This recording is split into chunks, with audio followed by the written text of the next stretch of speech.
Le 27 mai 2004, Xavier Niel est perquisitionné et placé en détention provisoire et accusé de proxénétisme aggravé.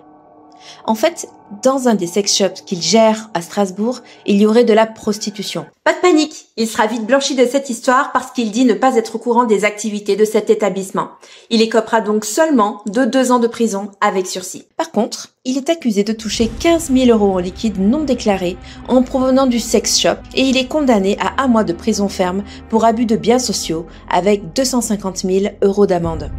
Ce mois en prison devient rapidement un moteur de motivation pour Xavier qui se lance alors dans le projet de sa vie, celui dont il deviendra libre.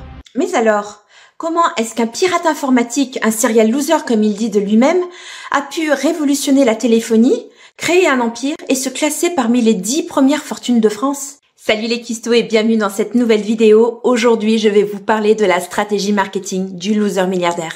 On est parti. Swagger down the street with your red lips and funky beat. You better hold your head up to the sky. I'm gonna roll with you till the day I die.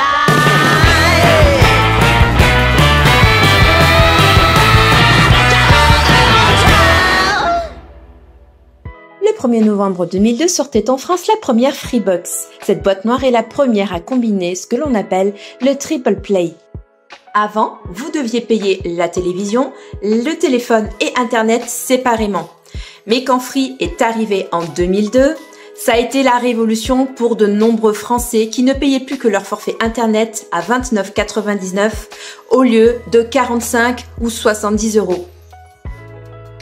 Donc il faut savoir qu'historiquement, toutes les lignes de télécommunication appartenaient à France Télécom. France Télécom étant gérée et financée par l'État français. En 1998, tous les opérateurs devaient louer des lignes à France Télécom et les tarifs étaient très chers pour eux, mais aussi très chers pour leurs clients. Et ils n'avaient absolument pas leur mot à dire sur quoi que ce soit. Selon un article du Nouvel Obs en 2000, le prix de l'abonnement augmentait de 4,95 francs par mois. Rendez-vous compte, de 77,35 francs l'abonnement à 82,30 francs TTC par mois. C'est énorme! À l'époque, l'opérateur justifiait cette augmentation grâce à des nouveautés telles que la messagerie intégrée au téléphone de la maison ou la conversation à 3. Quant à la gestion de la connexion Internet, il ne s'agissait alors que du bas débit réalisé avec un modem. La connexion d'ailleurs n'était pas terrible, puisque le débit d'ADSL est compris entre 1 et 15 mégabits par seconde. Attention, voici la DSL, ça va décoiffer, ça va vite. Alors moi, je me rappelle, j'adorais me connecter sur Internet à l'époque. J'avais l'impression d'être un pirate qui découvre le monde, un nouveau monde inconnu, même si l'ordinateur en lui-même était assez difficile à appréhender. Je me sentais quand même puissante à ce moment-là. Je sais pas comment décrire ce genre de phénomène, mais je me sentais intelligente en fait quand j'avais un clavier dans les mains. Et même si le modem me faisait peur aussi, j'avais l'impression toujours qu'il y avait une bombe dans l'ordinateur de mes parents qui allait exploser à chaque fois que je me connectais à Internet. C'était fou. Et puis bon, la connexion, elle était pas fifole non plus. Les pages mettaient du temps à s'afficher. Mais pour l'époque, c'était quand même une sacrée révélation et une sacrée révolution aussi parce que pas beaucoup de monde possédait un ordinateur et pas beaucoup de monde pouvait se connecter à Internet. Internet étant, je le rappelle, très cher à cette époque-là. C'est là qu'intervient le VDSL, version améliorée de la DSL dont le débit compris entre 50 et 100 mégabits par seconde est plus rapide, mais dont la distance entre le domicile du particulier et ce que l'on appelle le NRA, le nœud de raccordement d'abonnés, doit être réduite à 1 km pour vraiment fonctionner correctement. Ce qui explique pourquoi, quand vous êtes en bout de ligne, vous n'avez absolument pas ou très peu de réseau et que au niveau d'Internet, les débits sont extrêmement lents. Et c'est là que Free entre en scène et que littéralement, il a tué le game.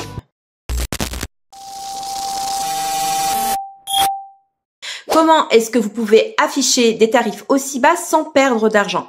Alors il faut comprendre que toutes les entreprises sont différentes.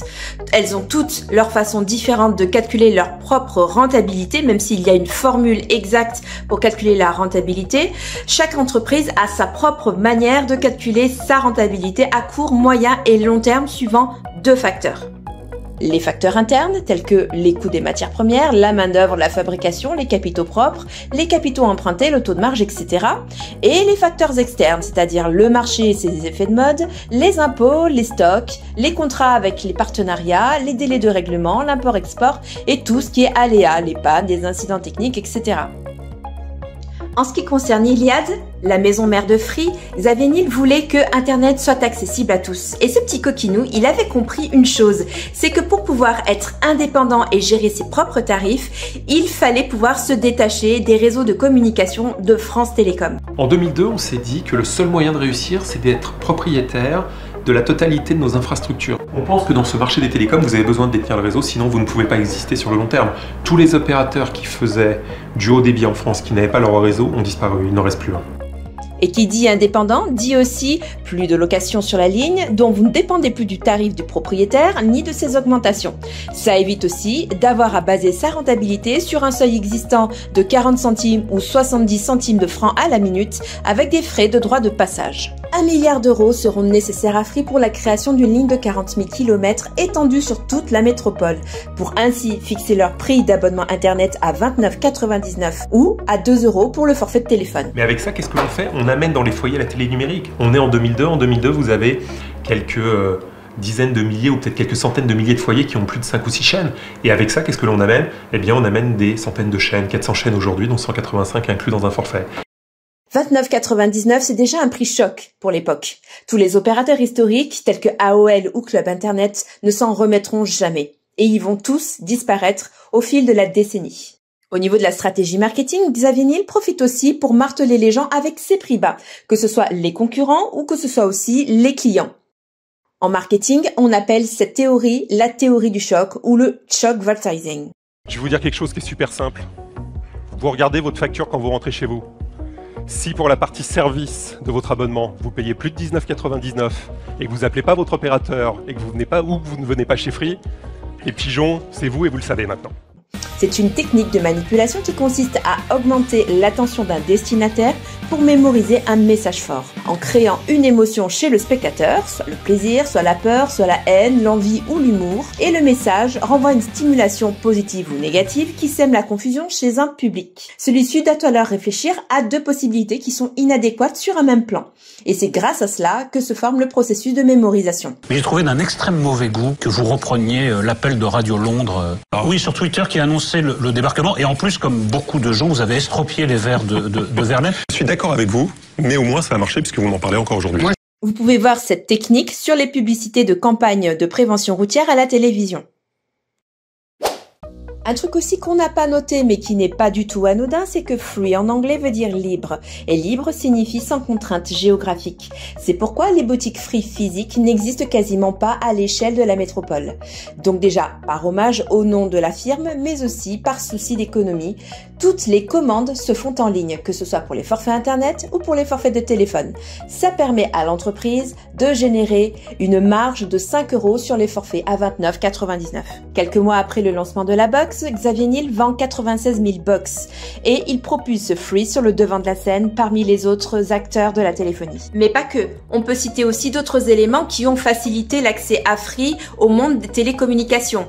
À la fin de 2009, Free acquiert la licence mobile qui le place désormais officiellement en tant que 4e fournisseur internet et mobile de France, derrière Orange, Bouygues et SFR à partir de 2012.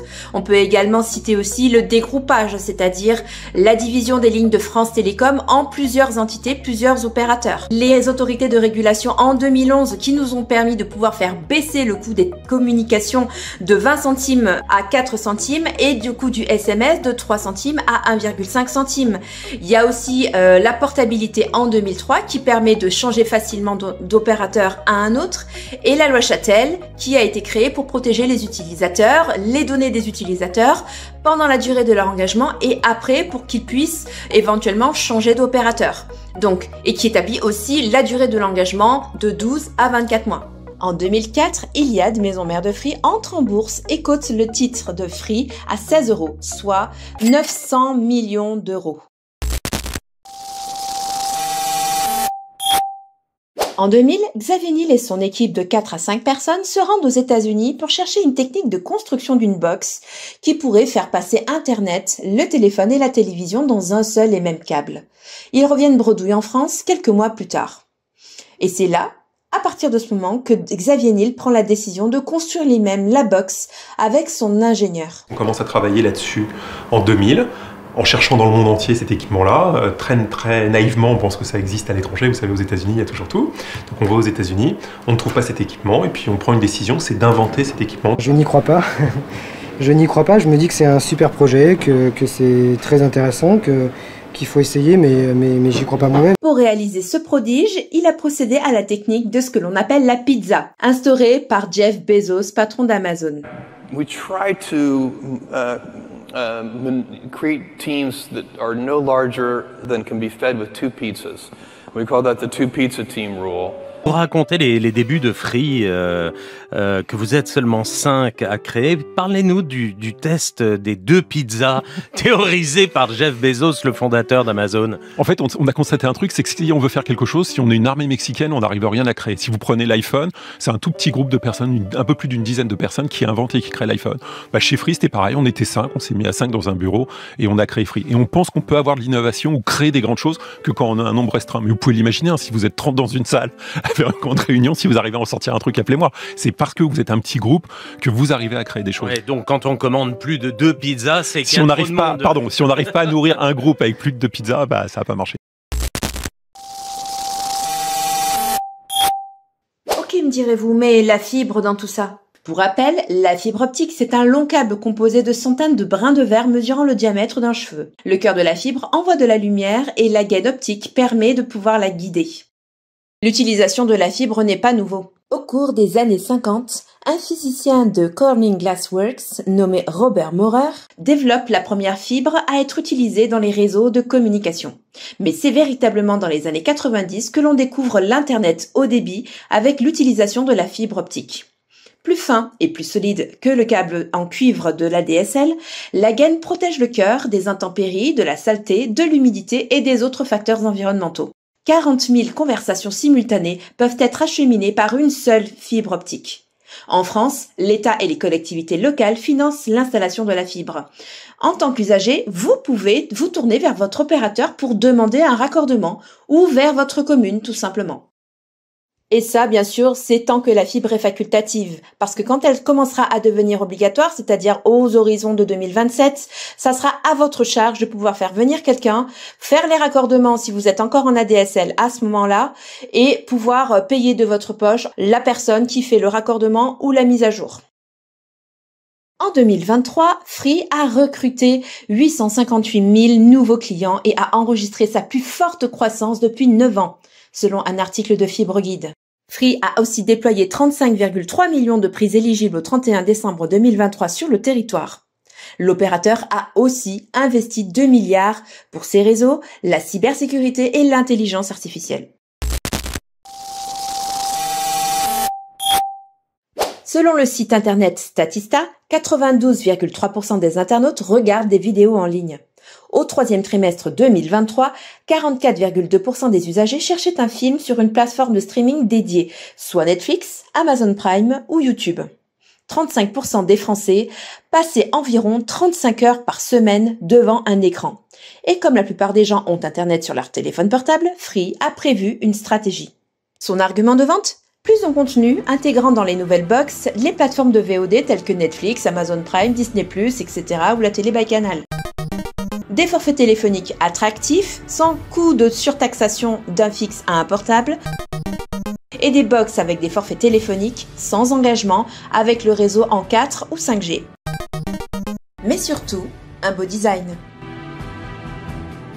Le produit, c'est bien qu'il soit fonctionnel, mais en plus, il doit être esthétique et donner envie. Et ça, c'est vraiment ce qu'a apporté Steve Jobs dans sa deuxième période chez Apple, c'est de se dire on peut faire le plus beau des produits, mais en plus, on peut le rendre esthétiquement désirable. Et pour nous, ça a été une révélation, parce qu'on s'est dit que jusqu'à présent, on faisait tous des box inesthétiques et qu'il fallait faire appel à des grands designers pour rendre une box acceptable, désirable, la trouver belle et au bout faire avancer le produit et sa désirabilité. Et le service client alors ? Pour éviter ça, ça ou ça, Free utilise l'intelligence artificielle pour anticiper les besoins de ses clients, répondre à leurs problématiques sans avoir besoin d'humains, faire des offres personnalisées ou analyser des besoins pour continuer l'abonnement.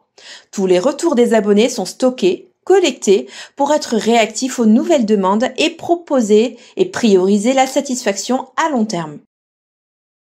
En 2023, grâce à cette stratégie, Free réalise un chiffre d'affaires de 6 milliards d'euros, soit une augmentation de plus de 10,4% de plus que l'année 2022. Thomas Reynaud, directeur général du groupe Iliad, espère obtenir 10 milliards de bénéfices à la fin de l'année 2024. Pourquoi on n'a pas tenu la promesse? C'est qu'on a dit cette offre est disponible tout de suite et que hier, à cause de notre succès, on a été saturé toute la journée et qu'on n'a pas pu répondre à ces demandes. Mais cette montée au sommet n'est pas sans conséquence pour l'entreprise Free. Entre jeux dangereux et polémiques, il le fait avec une offre qui est faite pour les pigeons, tout simplement parce qu'aujourd'hui il n'a pas de réseau, il n'a pas de fréquence, il ne peut donc pas proposer une offre 4G digne de ce nom. On se fait tirer dessus, vous m'en voulez pas, hein? Cause qu'il a mis en place pour ses forfaits 4G, tout cela ayant à ses yeux vocation à sacrifier l'emploi dans l'ensemble du secteur. Pour le moment, je vais vous dire, j'ai appelé Monsieur Niel, on va se voir entre hommes et on va se causer. Comment, concrètement, est-ce que cet homme, Xavier Niel, a-t-il fait pour se hisser au sommet malgré ses détracteurs?